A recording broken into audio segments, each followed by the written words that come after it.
Let's look at how to save time and improve your PowerPoint presentations by removing the background from an image. In PowerPoint, you can remove the background from an image to focus on the subject or remove distracting details. This is also helpful when you're layering images on another background or image, and some other advantages include gaining more space on your slides, customizing image for a creative look, or being able to use your own images versus stock images with a transparent background. Here are the steps. First, select the picture you'd like to work with by clicking on it. Now this image might be one of your own photographs from a licensed stock image library or an image from the free Microsoft stock images. Check out our video in this channel to learn more about free stock images in Microsoft 365. When the image is selected, the picture format ribbon becomes available. Choose the ribbon tab, and on the left-hand side in the Adjust group is Remove Background.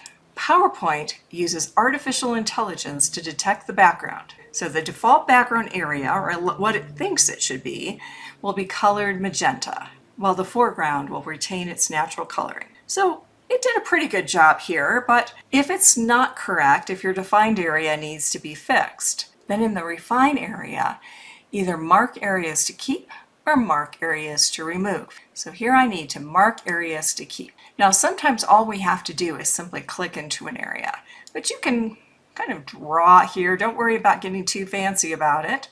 That's probably enough. And you can see how once again the AI is able to detect this pretty clearly. So I'll just mark through this area here as well. And a few other spots.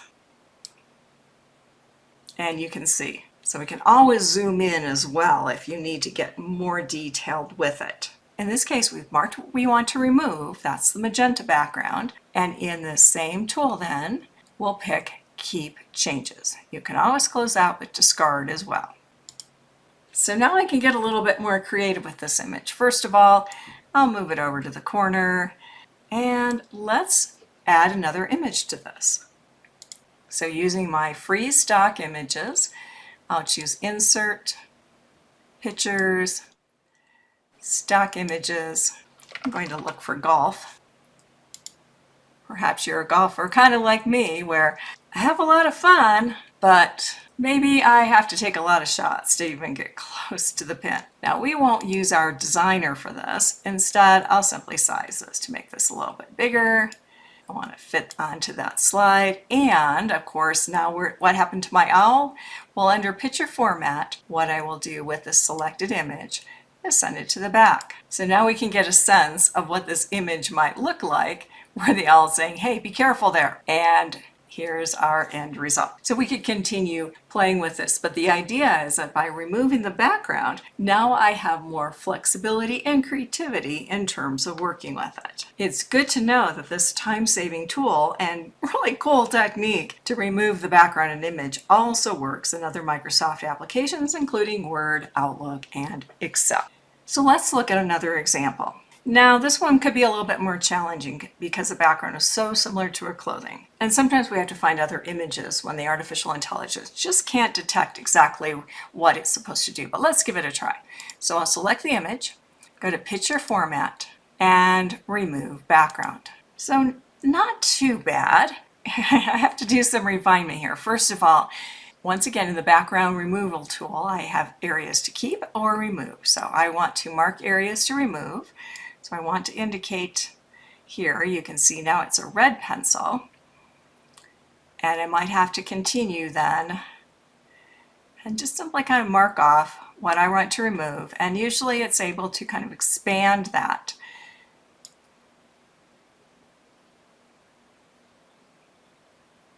Don't worry about being a great artist, you're just giving it an approximate.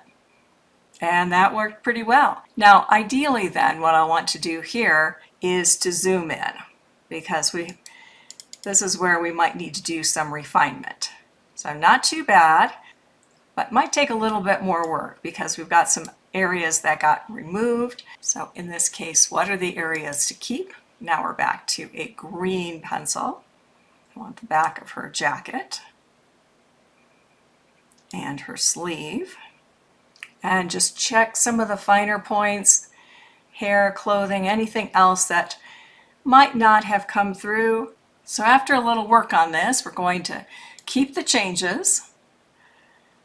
I'll zoom back so we can see that image, and let's add a background to this.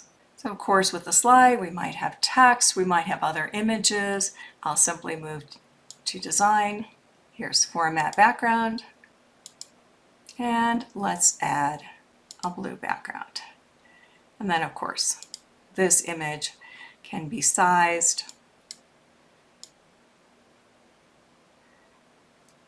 or moved until I get the look that I want for this slide in PowerPoint. So when will this not work? Although the remove background tool worked in this last example, there may be other times when the object or person are just too similar in color to the background, or there's lots of shadows, and you might run into challenges if the background has a gradient or there are tiny details like hair or feathers. And background removal isn't possible for vector graphics files such as an SVG, an Adobe Illustrator graphic, or other vector files. So in those cases, the remove background option is grayed out. If you get stuck and the remove background tool doesn't work in PowerPoint, try the free image removal tool at remove.bg. This clever AI tool is a great alternative. For more tips on being productive with Microsoft PowerPoint, or to sign up for my tips newsletter, visit thesoftwarepro.com/PowerPoint. If this training was helpful, please like this video and subscribe to this channel. Thanks for watching.